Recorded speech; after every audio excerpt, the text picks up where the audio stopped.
বিধায়কের নির্দেশে স্বচ্ছ পাণ্ডবেশ্বর গড়তে সাফাই কাজে দলেরই কর্মীরা। পশ্চিম বর্ধমান জেলার পাণ্ডবেশ্বর বিধানসভা কেন্দ্রের বিধায়ক জিতেন্দ্র তেওয়ারির নির্দেশে এবার স্বচ্ছ পাণ্ডবেশ্বর গড়ে তুলতে সাফাই কাজে নামল দলের কর্মীরা।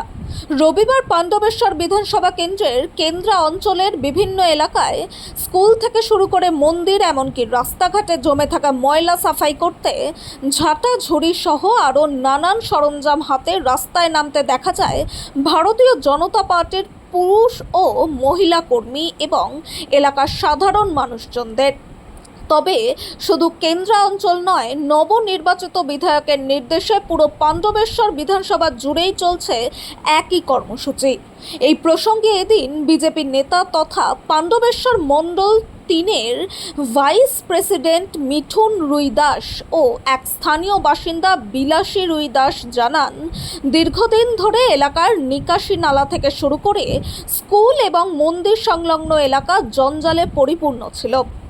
এতে আমাদের জীবন দুর্বিষহ হয়ে উঠেছিল।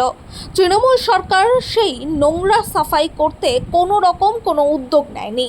তাই আমাদের বিজেপি সরকার আসার পর আমাদের বিধায়ক জিতেন্দ্র তেওয়ারির নির্দেশ মতো স্বচ্ছ ভারত কর্মসূচিতে নেমে পড়েছি, যেখানে আমরা আমাদের পাণ্ডবেশ্বরকে পরিষ্কার পরিচ্ছন্ন করে তুলব। এছাড়াও এদিন তারা অভিযোগ তোলে, এলাকায় পানীয় জলের একটি সমস্যা রয়েছে। নিত্য ব্যবহারের জন্য মানুষের ভরসা এলাকার দুটি বড় পুকুর, সেই পুকুরগুলিও এখন দূষণের জর্জরিত। বিগত দিনগুলিতে রাস্তাঘাট এমনকি পুকুর নিকাশি নালা কোনো কিছুই পরিষ্কার পরিচ্ছন্নের কোনো উদ্যোগ নেয়নি তৎকালীন এলাকার তৃণমূল নেতারা। বর্তমানে বিশাল আকার এই পুকুরটি আমরা এই মুহূর্তে পরিষ্কার করতে পারবো না, কিন্তু আমাদের সরকার যেহেতু এবার ক্ষমতায় এসেছে, তাই আমরা পঞ্চায়েতগতভাবে এই পুকুরটি সংস্কারের কথা ভাবব। বিজেপি নেতাকর্মীদের কথায় আগামী দিনেও আমরা সকলে উদ্যোগ নিয়ে নিজ নিজ পাড়ায় এই সাফাই অভিযান জারি রেখে স্বচ্ছ পাণ্ডবেশ্বর গড়ে তুলব। পরিষ্কার করছি। কেন আগে কি পরিষ্কার হতো না? না, আগে পরিষ্কার হয়নি। আচ্ছা, বলছি আমরা পুকুরটা পরিষ্কার করো, আমাদের জলের খুব অসুবিধা হচ্ছে, চান করতে সব কিছুই কাপড় কাচতে পারে। আচ্ছা, এই পাড়ার কি একটাই পুকুর? পাড়ার একটা আছে, ওই সাইড একটা আছে, দুটো আছে। আর আজকে এখানে রাস্তা পরিষ্কার করলেন, রাস্তাঘাট কি নোংরা থাকতো? হ্যাঁ, নোংরা তো এই তো দেখে গেলাম না, এমনিই তো আছে। এখন নোংরা সবসময় পরিষ্কার তো হয়ই না, ড্রেন পরিষ্কার হয় না, রাস্তাঘাট পুরো পরিষ্কার হয় না। ড্রেনগুলো তো ঘরে আমরা দুই থেকে বেরোতে পারছি না, তো বন্ধ। আচ্ছা, এর আগে যে সরকার ছিল এবং পঞ্চায়েতে যে রয়েছে সরকার, তারা করেনি? না, এখন কি চাইছেন আপনারা? আমরা চাইছি যে এগুলো সব পরিষ্কার হোক, নোংরা না থাকে। কি নাম তোমার? নাম কি?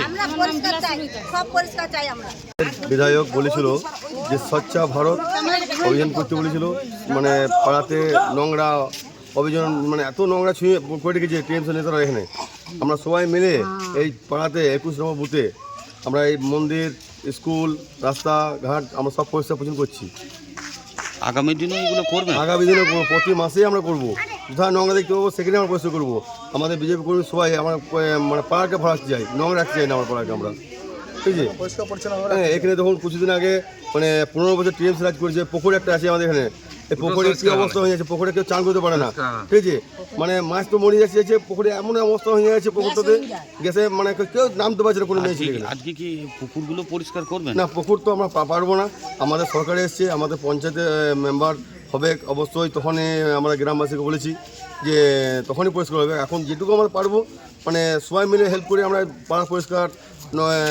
এত তো নোংরা, একটা জল ট্যাঙ্কি করেছে, ঠিক আছে? জল ট্যাঙ্কি জল থাকে না এখানে, মানে উপরটা ঢালাই করে নেয়, ঠিক আছে? এখানে জল থাকে না, জলের নিচে জল পড়ে যায়, ঠিক আছে? কি নাম আপনার? আমার নাম মিঠুন রুইদাস। কি পোস্টে আছেন? আমি মন্ডলের ভাইস প্রেসিডেন্ট আছি।